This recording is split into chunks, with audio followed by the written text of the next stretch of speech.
لوگوں کے کچھ خدشات بھی ہیں، کچھ تحفظات بھی ہیں، کیونکہ یہاں پہ اب کچھ ایسی ڈیولپمنٹس ہوئی ہیں جس میں سرکاری ادارے بھی شامل ہو گئے ہیں، تو کیا تحفظات ہیں؟ ایک تو مسئلہ ابھی یہ آ رہا ہے کہ یہاں کے مقامی لوگوں کے جو وہاں پہ تجارت کرتے ہیں، مقامی لوگ بھی چیمبر آف کامرس کے توسط چیمبر آف کامرس بھی ہے، تو یہاں مقامی لوگوں کا سب سے بڑا خدشہ یہ ہے کہ یہ شروع میں جب یہ بالکل ایک گہرا آباد علاقہ تھا، مکمل طور پر ایک گہرا آباد علاقہ تھا، مقامی سطح پہ ایک بہت حوصلہ نامی ایک شخصیت تھے علاقے کے، اللہ اس کو جنت نصیب فرمائے، تو صرف اس نے جو ہے اس علاقے کو آباد کرنے کے لیے ایک بڑا انیشیٹو لیا تھا، اور وہاں پہ بیٹھ کے اس نے کہا تھا کہ یہاں پہ ہم لیگل تجارت بھی کر سکتے ہیں۔ تو میں شروع میں خود گیا تھا، وہاں صرف وہی ایک ہی بندہ بیٹھتا تھا اور ایک کسٹم کے ایک دو اہلکار بیٹھتے تھے،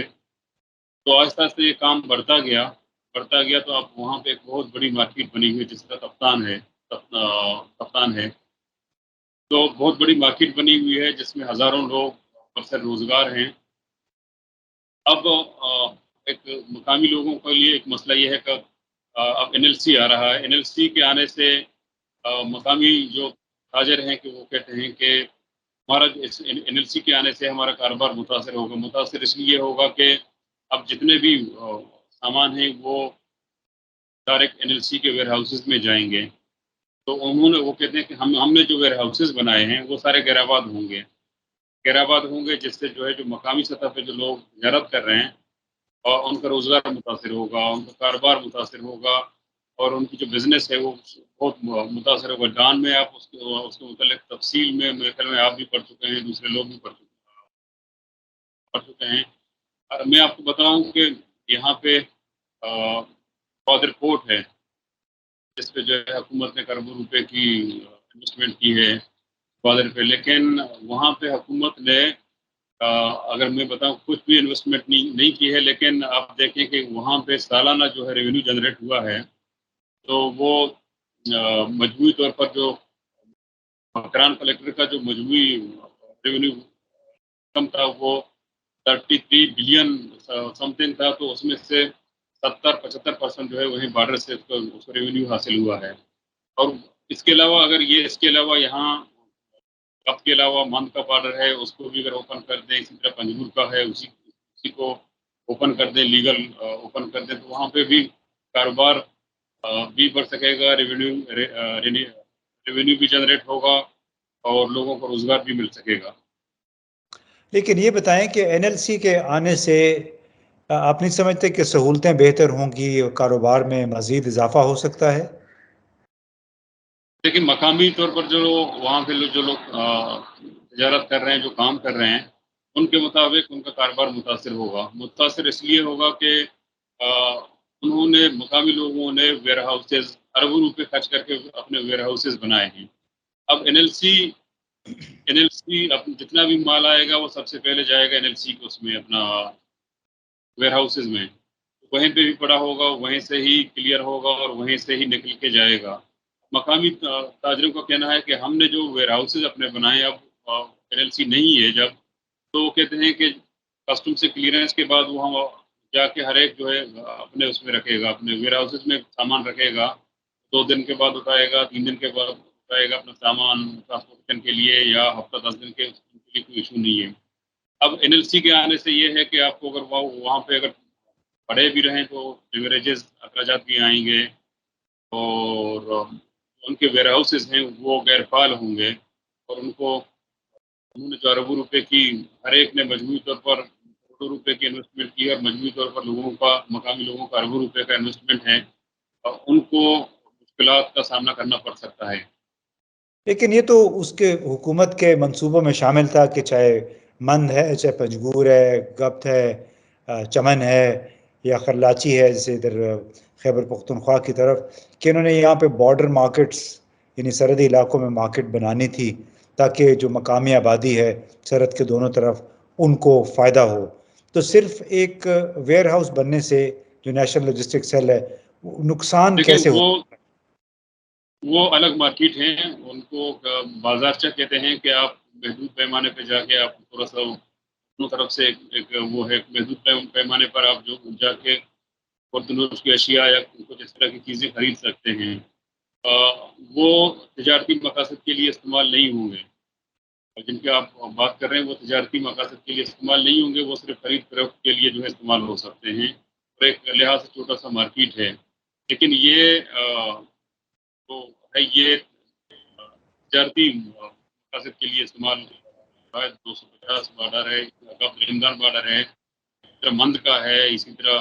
پنجگور کی ہے، اسی طرح دوسرے سرحدی علاقوں کی ہے. اب چونکہ گوادر میں ہیں، گوادر بھی تو تیل وغیرہ ڈیزل کافی آتا رہا ہے ایران کی طرف سے، پنجگور میں بھی شاید آتا ہے، اس کو یہ کہا جاتا ہے کہ وہ اسمگلنگ ہوتی ہے، تو کیا وہ سلسلہ ابھی جاری ہے؟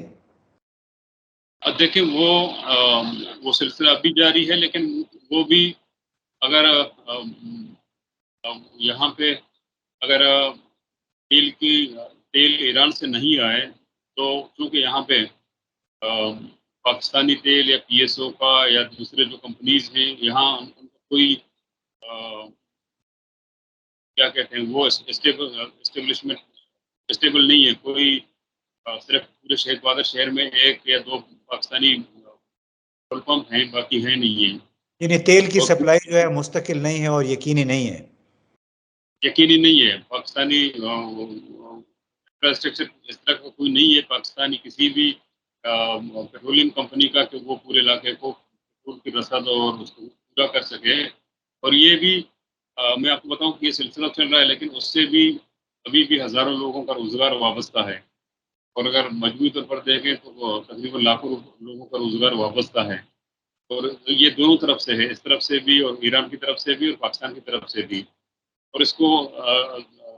اگرچہ اللیگل ہے، لیکن یہ ہے کہ لوگوں کو روزگار کا ایک ذریعہ مؤثر ہے. یہاں پہ زراعت نہیں ہے، یہاں پہ فیکٹریاں نہیں ہیں، یہاں پہ روزگار کے اور کوئی ذرائع ہے ہی نہیں ہے. آپ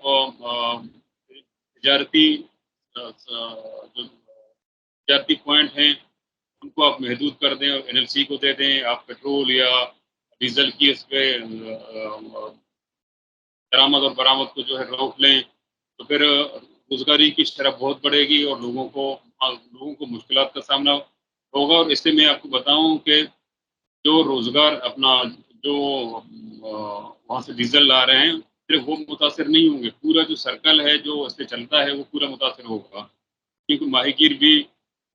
یہی ایرانی پیٹرول ہی استعمال کر کے جاتے ہیں ماہی گیری کے لیے. باقی جو دوسری ایکٹیویٹیز ہیں وہ سارے اسی سے ہی چل رہا ہے. پورا جو نظام ہے، پورا سسٹم ہے، یہی اسی سے چل رہا ہے اور کوئی ذرائع ہے نہیں ہے. جی بالکل، آپ نے صحیح کہا بہرام کہ جس علاقے میں اگر صنعت نہ ہو، سروسز سیکٹر نہ ہو، تو اس میں لوگوں کے پاس واحد راستہ رہ جاتا ہے کہ بارڈر کے اس طرف سے اشیاء لے کے آئیں یا اس طرف سے اشیاء لے کے جائیں، یہی ان کا کاروبار ہے. اور